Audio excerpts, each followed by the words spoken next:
ഇറാനിലെ ഇസ്ലാമിക ഭരണകൂടം യുഎസ് പ്രസിഡന്റ് ഡൊണാൾഡ് ട്രംപിനെ വധിക്കാൻ ഗൂഢാലോചന നടത്തിയെന്ന് ഇസ്രായേൽ പ്രധാനമന്ത്രി ബെഞ്ചമിൻ നെതന്യാഹു. യുഎസ് പ്രസിഡന്റിനെ ഒന്നാം നമ്പർ ശത്രുവായിട്ടാണ് ഇറാൻ കാണുന്നത് എന്നും നെതന്യാഹു ആരോപിച്ചു. ഫോക്സ് ന്യൂസ് ആണ് ഇക്കാര്യം റിപ്പോർട്ട് ചെയ്തത്. അവർക്ക് അദ്ദേഹത്തെ കൊല്ലണം. അദ്ദേഹം ഒന്നാം നമ്പർ ശത്രുവാണ്. അദ്ദേഹം ഒരു നിർണായക നേതാവാണ്. മറ്റുള്ളവർ ചെയ്തതുപോലെ ദുർബലമായ രീതിയിൽ അവരുമായി വിലപേശാൻ അദ്ദേഹം ഒരിക്കലും തുനിഞ്ഞിട്ടില്ല എന്നും ഇസ്രായേൽ പ്രധാനമന്ത്രി ബെഞ്ചമിൻ നെതന്യാഹു ഡൊണാൾഡ് ട്രംപിനെ പറ്റി പറഞ്ഞു. ഡൊണാൾഡ് ട്രംപിനോട് ഇറാന് ദേഷ്യമുണ്ട്. റിപ്പബ്ലിക്കൻ നേതാവ് ട്രംപ് അധികാരത്തിലെത്തുന്നത് തങ്ങളുടെ ആണവ പദ്ധതികൾക്ക് ഭീഷണിയായാണ് ഇറാൻ കാണുന്നത്. ഇറാന്റെ ഒന്നാം നമ്പർ ശത്രുവാണ് ട്രംപ്. 2004 പ്രസിഡന്റ് തെരഞ്ഞെടുപ്പ് വേളയിൽ ട്രംപിനെതിരായി ഉണ്ടായ 2 വധശ്രമങ്ങൾക്കും പിന്നിൽ ഇറാനാണ് എന്ന് ബെഞ്ചമിൻ നെതന്യാഹു ആരോപിച്ചു. തന്റെ വീടിന്റെ കിടപ്പുമുറിയിലെ ജനലിലേക്ക് ഒരു മിസൈൽ തൊടുത്തുവിട്ടതിന് ശേഷം ഭരണകൂടത്തിന്റെ ലക്ഷ്യവും താനാണ് എന്ന് നെതന്യാഹു വ്യക്തമാക്കി. ഇറാന്റെ ആണവായുധ ശേഷിയെ ഭീഷണിപ്പെടുത്തുന്നതിൽ ട്രംപിന്റെ ജൂനിയർ പങ്കാളി എന്ന് അദ്ദേഹം സ്വയം വിശേഷിപ്പിച്ചു. തന്റെ രാജ്യം ആണവ നാശത്തിന്റെ ആസന്നമായ ഭീഷണി നേരിടുകയാണ് എന്നും 12-ാം മണിക്കൂറിൽ ആക്രമണാസക്തമായി പ്രവർത്തിക്കുകയല്ലാതെ മറ്റ് മാർഗമില്ല എന്നും നെതന്യാഹു പറഞ്ഞു. ഇറാനുമായുള്ള ആണവ കരാറിൽ നിന്ന് പിന്മാറിയതും ഇറാനിയൻ കമാൻഡർ ഖാസിം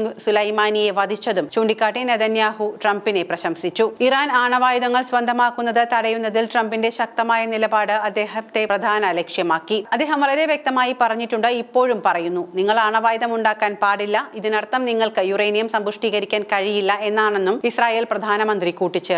ഇതിനിടെ ഇറാന്റെ പരമോന്നത നേതാവ് അയത്തുള്ള അലി ഖമേനിയെ വധിക്കാൻ ഇസ്രായേൽ തീരുമാനിച്ചെങ്കിലും അമേരിക്ക തടയുകയായിരുന്നുവെന്നാണ് റിപ്പോർട്ടുകൾ പുറത്തുവരുന്നത്. ഇറാനികൾ അമേരിക്കക്കാരെ ആരെയും കൊന്നില്ലല്ലോ. അവരത് ചെയ്യും വരെ രാഷ്ട്രീയ നേതൃത്വത്തെ ഉന്നം വയ്ക്കുന്ന വിഷയം നാം സംസാരിക്കാൻ പോകുന്നില്ല എന്ന ട്രംപ് നിലപാടെടുത്തെന്നാണ് 2 യുഎസ് ഉദ്യോഗസ്ഥരെ ഉദ്ധരിച്ച വാർത്താ ഏജൻസിയായ റോയിട്ടേഴ്സ് റിപ്പോർട്ട് ചെയ്യുന്നത്. 4-ാം ദിനവും ഇസ്രായേൽ ഇറാൻ സംഘർഷം ആളിക്കത്തുമ്പോൾ ഇരു രാജ്യങ്ങളും സമാധാനപരമായ കരാറിൽ എത്തണമെന്ന നിലപാട് ട്രംപ് ആവർത്തിക്കുകയാണ്. ഇറാനും ഇസ്രായേലും സമാധാന കരാറിൽ ഒപ്പിടണമെന്ന് യുഎസ് പ്രസിഡന്റ് ഡൊണാൾഡ് ട്രംപ് പറഞ്ഞു. G7 ഉച്ചകോടിയിലേക്ക് പുറപ്പെടുന്നതിന് മുൻപ് മാധ്യമ പ്രവർത്തകരോട് സംസാരിക്കുകയായിരുന്നു അദ്ദേഹം. ഇരു രാജ്യങ്ങളോടും ബഹുമാനമാണെന്നും സമാധാന ചർച്ചകൾക്ക് സമയമായി എന്നും ട്രംപ് പറഞ്ഞു. അതേസമയം ഇസ്രായേൽ പ്രധാനമന്ത്രി ബെഞ്ചമിൻ നെതന്യാഹുവിന്റെ ആരോപണത്തോട് ഇതുവരെ ഇറാൻ പ്രതികരിച്ചിട്ടില്ല.